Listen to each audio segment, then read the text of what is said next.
श्रीराम जय जय राम। आज प्रवचन सुरू करण्यापूर्वी थोडे बोलायचे आहे। येत्या काही दिवसात घरात लग्न असल्या कारणाने व्हिडिओ नियमित येतील किंवा थोडे उशिरा येऊ शकतात, पण मी पूर्ण प्रयत्न करेन रोज व्हिडिओ टाकण्याचा। तसेच व्हिडिओचे व्ह्यूज खूप कमी झाले आहेत। मला कारण कळत नाहीये की असं का होतंय। सादरीकरण आवडत नाहीये का किंवा दुसरं काही कारण असेल तर मला तसे कमेंटमध्ये सांगा, मी त्याप्रमाणे नक्की बदल करेल।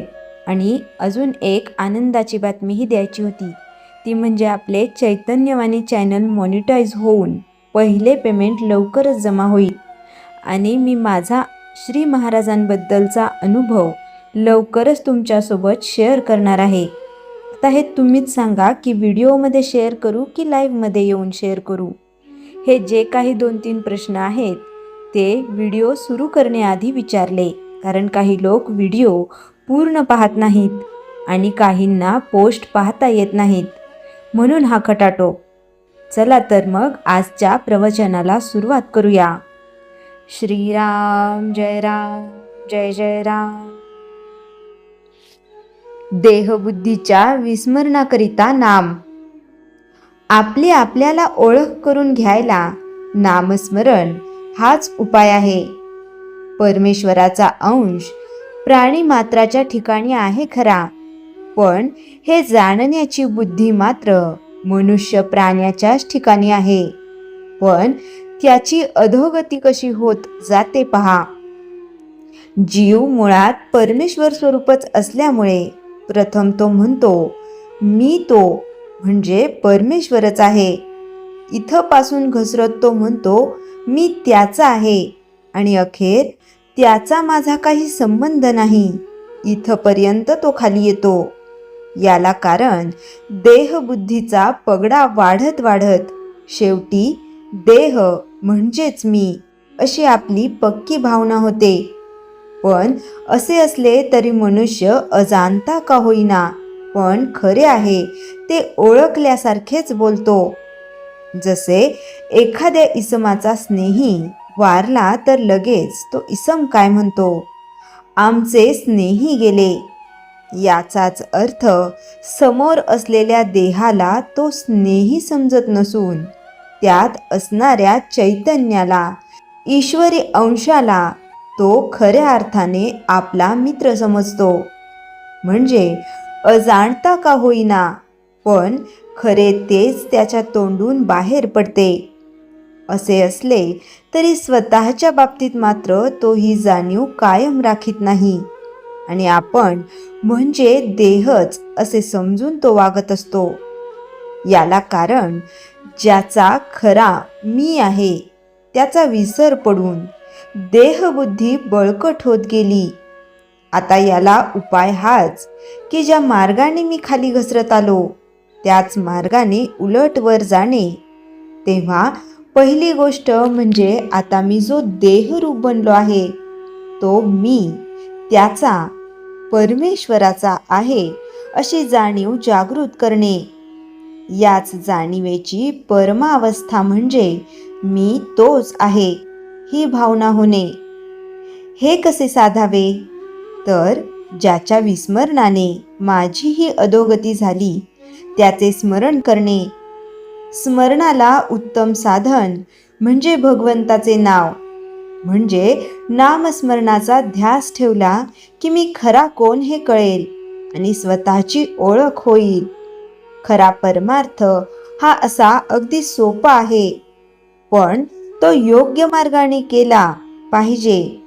एखादी गाठ सोडवण्यासाठी कोणती दोरी ओढायची ते कळले पाहिजे, नाहीतर जास्तच गुंतागुंत होते।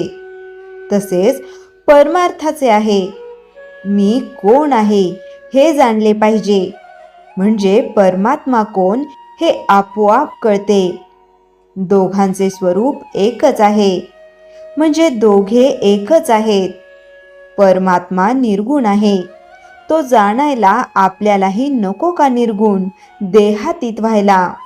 म्हणून देहबुद्धी सोडली पाहिजे। कोणतीही गोष्ट आपण जाणतो म्हणजे आपल्याला त्या वस्तुरूप व्हावे लागते.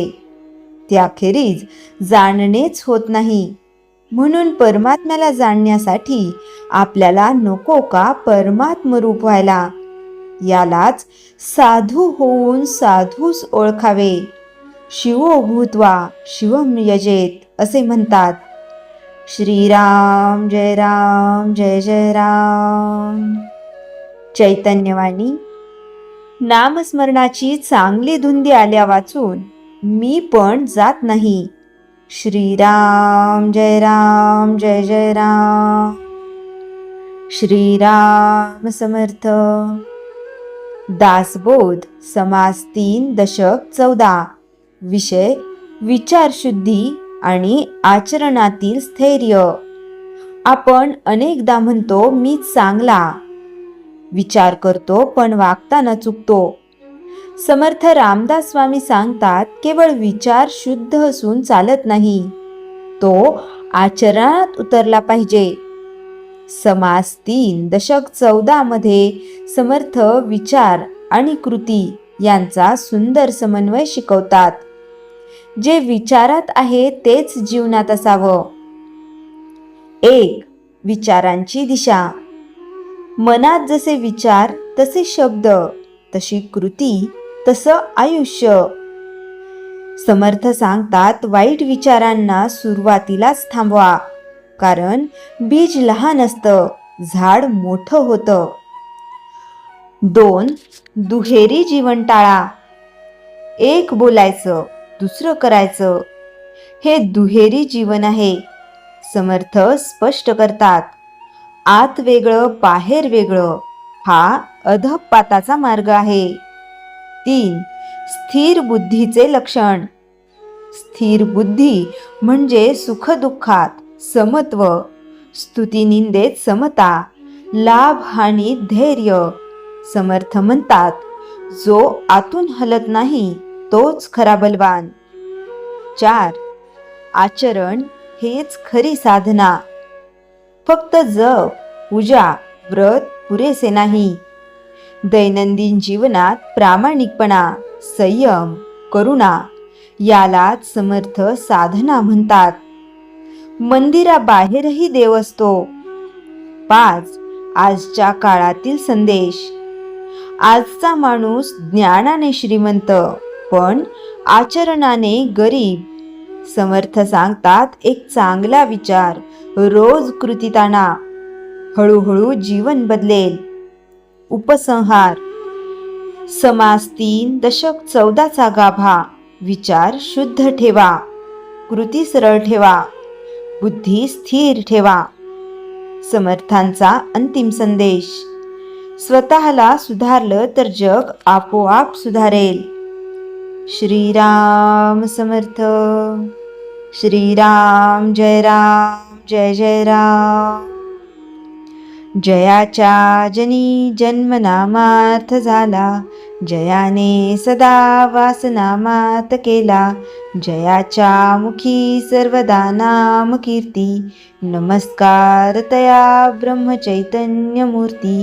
श्रीराम जय राम जय जय राम. जानकी जीवन स्मरण जय जय राम.